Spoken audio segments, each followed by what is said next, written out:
வானதி, அம்மா, குழந்தைங்களுக்கு நிலாவை காட்டி சோறு ஊட்டுற மாதிரி உனக்கு அம்மாவை காட்டி வேடிக்கை காட்டுது வாழ்க்கை. எனக்கே ரொம்ப வருத்தமா இருக்க. நீ எவ்வளவு தூரம் தவிச்சு போயிருப்ப, வேதனைப்பட்டிருப்பன்னு என்னால புரிஞ்சுக்க முடியுது. உனக்கு ஞாபகம் இருக்கா, முதல் தடவை உன் அம்மானு ஒருத்தி வந்து பிரச்சனை ஆனப்ப, இனிமே வானதியோட அம்மாவை பத்தி யாரும் பேச்செடுக்க கூடாதுன்னு சொன்னேன். சாமிக்கண்ண ஐயா அத கேக்கல. இப்ப பாரு, கண் கலங்கி நிக்கிற. இது எல்லாத்துக்கும் காரணம் நான் தான்மா. ஆசைதான் துன்பத்துக்கு காரணம்னு சொல்லுவாங்க. நான் ஏன் என் அம்மாவை பார்க்கணும்னு ஆசைப்பட்டேன்? என் அம்மாவை விட 10 மடங்கு அளவுக்கு பாசம் காட்ட நீங்க இருக்கும்போது இந்த இடம்தான் சொர்க்கம்னு என் மனசு சந்தோஷத்துல இருக்கும்போது, எங்கேயோ வேலைக்காரியா இருந்த என்ன எங்க கூட்டிட்டு வந்து ஒரு ராஜகுமாரியா வாழ வச்சு அழகு பாக்குறீங்க. இது எல்லாத்தையும் மறந்துட்டு நான் ஏன் எங்க அம்மாவை பார்க்கணும்னு ஆசைப்பட்டேன்? அது தப்பு தானே? எனக்கு ஒரு அம்மாவா நீங்க இருப்பீங்கன்னு சொன்னதை நான் மறந்து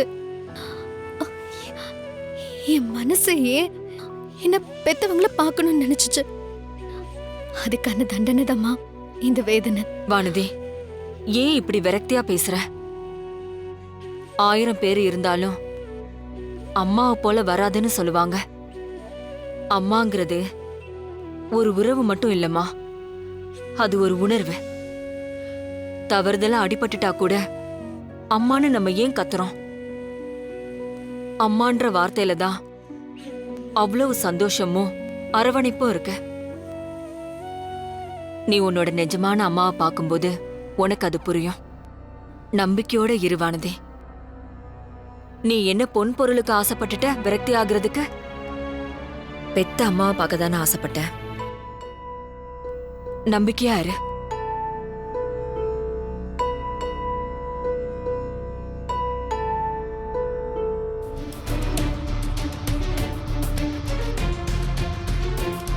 ஐயா வணக்கங்க.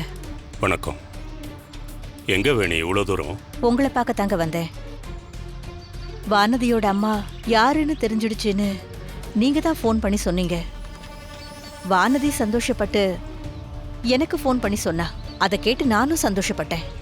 நான் யாரு, வானதியோட அம்மா யாருன்னு தெரிஞ்சா நான் ஏன் சந்தோஷப்பட போறேன்னு ராஜேஸ்வரி மாதிரி கேட்டுடாதீங்க.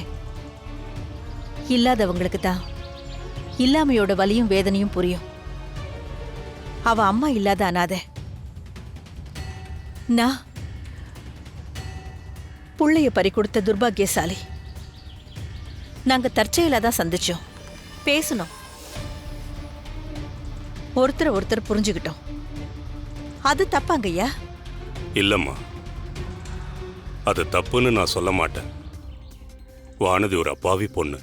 அதனாலதான் வானதியோட அம்மா யாருன்னு உங்களுக்கு தெரிஞ்சதுக்கு அப்புறமும் அத வானதி கிட்ட சொல்லாம மறைச்சிங்களா? யார ஏமாத்துறதுக்கு இந்த பொய்ன்னு நான் சொல்லவா?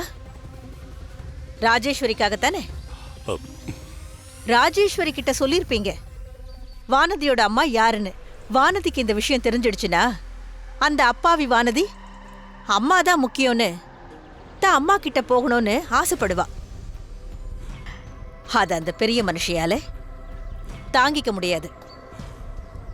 அதனால அவ உங்களை வானதி அம்மா யாருன்னு சொல்ல வேண்டான்னு சொல்லியிருக்கா. நீங்களும் சொல்லல, சரியா? என்னம்மா இப்படி அபாண்டமா ராஜேஸ்வரி மேல பழிய போடுற? நான் உண்மையை சொல்றது பழி போடுற மாதிரி இருக்கா உங்களுக்கு? அப்பாவின்னு நீங்க சொல்ற வானதிக்கு அவ அம்மா யாருன்னு தெரிஞ்சுக்கிற ஆசை எவ்வளவு இருந்திருக்கும். அதை ஏன் நீங்க சொல்லல? அது பெரிய தப்பு இல்ல? அது பெரிய பாவம் இல்ல? என்ன வேணி, இதுக்காக தான் என்ன பார்க்க வந்தியா? நான் மறைக்கிறதுனால வானதியோட அம்மா யாருன்னு தெரியாம போயிடுமா? சத்தியமா ராஜேஸ்வரி வானதியோட அம்மா யாருன்னு தெரியக்கூடாதுன்னு நினைக்கல. அதை நீ நம்பு. வானதியோட அம்மா யாருன்னு உங்களுக்கு நிஜமாவே தெரியாதா? அந்த உண்மையே நீதான். எப்படி அதை உங்ககிட்ட நான் சொல்லுவேன்?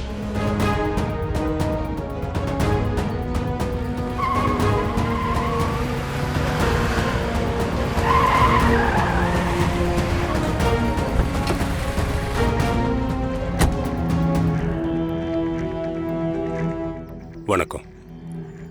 வணக்கம்.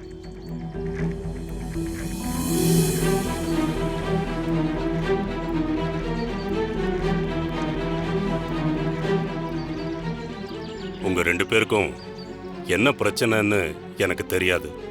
ஆனா வானதிக்கும் அவ சந்தோஷத்துக்கும் எந்த பிரச்சனையும் வந்துடக்கூடாதுன்னு தான் இந்த சந்திப்புக்கு நான் ஏற்பாடு செஞ்சேன். ஐயா, நான் வெறும் பேச்சுக்காக சொல்லல. வானதி எனக்கு உயிர்னு உங்களுக்கு தெரியும். ம், அதை யாரோ ஒருத்தர் முன்னால நான் நிரூபிக்க வேண்டிய அவசியம் இல்ல. வானதி தன்னோட புருஷன் வீட்ல சந்தோஷமா இருக்கிறான்னு தான் நான் நினைச்சுக்கிட்டு இருக்கிறேன். அதோட நிறுத்திக்கலாம்.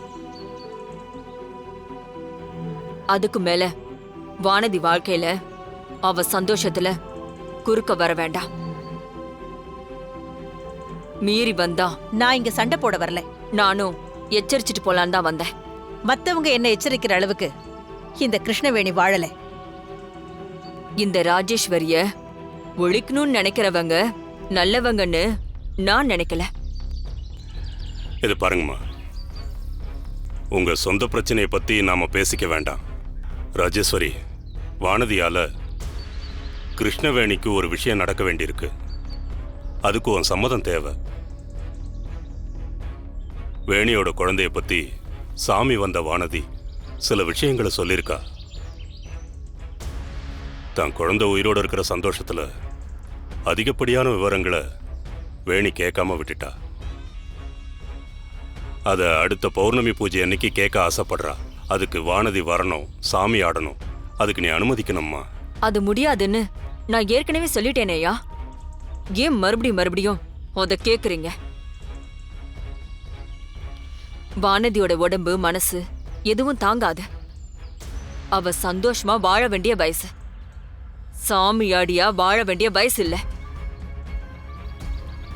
அவ என் குடும்பத்தோட விளக்கு. அத ஊர் சொத்தாக்க நான் விரும்பல, என் மகனும் விரும்பல. அப்படிலாம் சொல்லாத தாயி. வானதி மேல சாமி வர்றது அவ பண்ண புண்ணியம், அவ பெத்தவ பண்ண புண்ணியம்.